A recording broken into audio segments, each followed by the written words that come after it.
ఒకప్పుడు software employee అంటే ఒక స్టేటస్. మెడలో ఐడి కార్డ్, చేతిలో ల్యాప్టాప్, నెల ఆఖరున మంచి శాలరీ, వీకెండ్ వస్తే మాల్స్, కేఫ్స్ అంటూ ఎంజాయ్మెంట్, ఇయర్ ఎండ్ వస్తే హై. బయట నుంచి చూస్తే లైఫ్ సెట్ అనిపిస్తుంది. కానీ ప్రస్తుతం అదే ఐటీ ఎంప్లాయీని ఒక్కసారి అడగండి, నిజంగా లైఫ్ సెట్ అయిందా అని. బహుశా అతను నవ్వుతాడు, కానీ ఆ నవ్వు వెనుకున్న భయం మనకు కనిపించదు. ఈ వీడియో చివరి వరకు చూడండి, అస్సలు మిస్ అవ్వకండి. ఇందులో ఐటీ ఎంప్లాయీస్ ఫేస్ చేస్తున్న ప్రాబ్లమ్స్ని క్లియర్గా వివరించడం జరిగింది. ఇలాంటి మరిన్ని వీడియోస్ కోసం ఛానల్ను వెంటనే సబ్స్క్రైబ్ చేయండి. మార్నింగ్ ల్యాప్టాప్ ఓపెన్ చేస్తే ముందు మెయిల్స్ చెక్ చేస్తున్నారు. ఇప్పుడు తన జాబ్ ఉందా లేదా అని ఆలోచిస్తున్నారు. కంపెనీ ప్రాఫిట్స్ పెరిగాయా, క్లయింట్స్ వచ్చారా, ప్రాజెక్ట్ ఎక్స్టెండ్ అవుతుందా, అవన్నీ తర్వాత. ముందు తన పేరు లే ఆఫ్ లిస్ట్లో ఉందా లేదా అనేదే టెన్షన్. 9 గంటల జాబ్ అంటారు.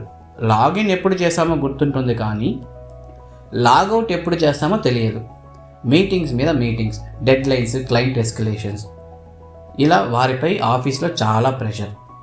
ఆఫీస్ నుంచి ఇంటికి వచ్చినా కానీ మైండ్ మాత్రం ఇంకా టీమ్స్ కాల్లోనే ఉంటుంది. ఏఐ వచ్చాక ఇంకో ప్రాబ్లం, రేపు నా స్కిల్కి వాల్యూ ఉంటుందా లేదా అనే భయం. ఇక శాలరీ విషయానికి వస్తే సిటీసీ వింటే బయట వాళ్ళకు పెద్ద నెంబర్ కనిపిస్తుంది, కానీ ఎంప్లాయీస్కి మాత్రం హోమ్ లోన్స్ అని, ఈఎంఐస్ అని, rent, school fee, insurance, credit card, medical expenses, ఇలా ఎన్నో వారి ముందు ఉంటుంది. శాలరీ క్రెడిట్ అయిన రోజు కింగ్లా అనిపించిన కొన్ని రోజుల్లోనే నెక్స్ట్ శాలరీ ఎప్పుడా అనే క్యాలిక్యులేషన్ స్టార్ట్ అయిపోతుంది.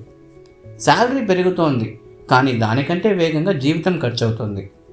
ఇన్ని ప్రెషర్స్ మధ్య ఎంప్లాయీస్కి కంపెనీలో ఒక సపోర్ట్ సిస్టమ్ ఉంటే బాగుంటుంది. కొన్ని వర్క్ ప్లేస్లో ఎంప్లాయీకి వచ్చే ఫీలింగ్ ఏంటంటే, ప్రాబ్లం చెప్పడానికి హెచ్ఆర్ దగ్గరకు వెళ్ళి తిరిగి వచ్చేటప్పుడు ప్రాబ్లం కంటే జాబ్ గురించి ఎక్కువ భయపడాల్సి వస్తుంది.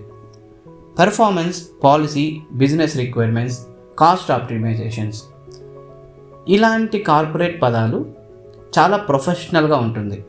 కానీ ఆ ఒక్క డెసిషన్ వెనుక ఒక ఎంప్లాయీ ఫ్యామిలీ ఉంటుంది, ఒక చైల్డ్ ఎడ్యుకేషన్ ఉంటుంది, పేరెంట్స్ మెడికల్ ఎక్స్పెన్సెస్, ఇలా ఒక ఫ్యూచరే ఉంటుంది. రీసెంట్గా టెక్ మహేంద్రలో భావన అనే మహిళా సాఫ్ట్వేర్ ఎంప్లాయీ ఘటన వార్తల్లోకి వచ్చింది. ఆమె చేసిన ఆరోపణల ప్రకారం తన అనారోగ్య సమస్యలు, అనారోగ్యంతో ఉన్న తన పాపను చూసుకునేందుకు తీసుకున్న లీవ్ నేపథ్యంలో వర్క్ ప్లేస్ ప్రెషర్ ఎదురైంది. చివరకు తన్ని అన్యాయంగా టర్మినేట్ చేశారని ఆమె ఆరోపిస్తూ కంపెనీ బయట ప్రొటెస్ట్ చేసింది. ఈ వ్యవహారంపై కంపెనీ రివ్యూ చేస్తున్నట్లు కూడా వార్తలు వచ్చాయి.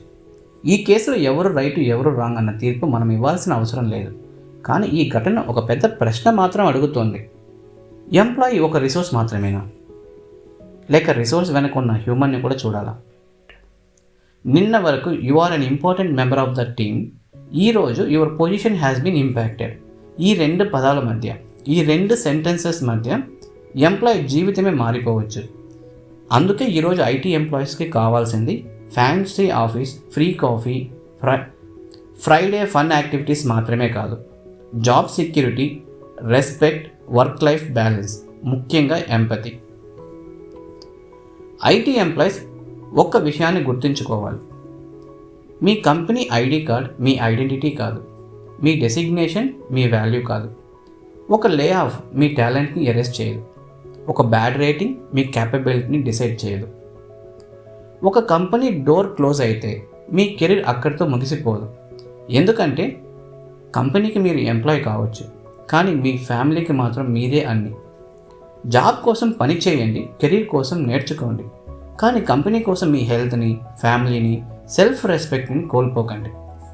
ఎందుకంటే జాబ్ రీప్లేస్ అవుతుంది, కంపెనీ రీప్లేస్ అవుతుంది, ప్రాజెక్ట్ కూడా రీప్లేస్ అవుతుంది, కానీ మీ లైఫ్కి రీప్లేస్మెంట్ లేదు.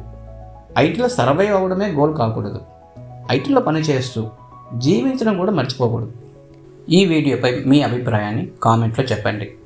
మీరు కూడా ఐటీ ఎంప్లాయీ అయితే మీరు ఫేస్ చేస్తున్న కామన్ ప్రాబ్లమ్స్ గురించి కామెంట్లో చెప్పండి.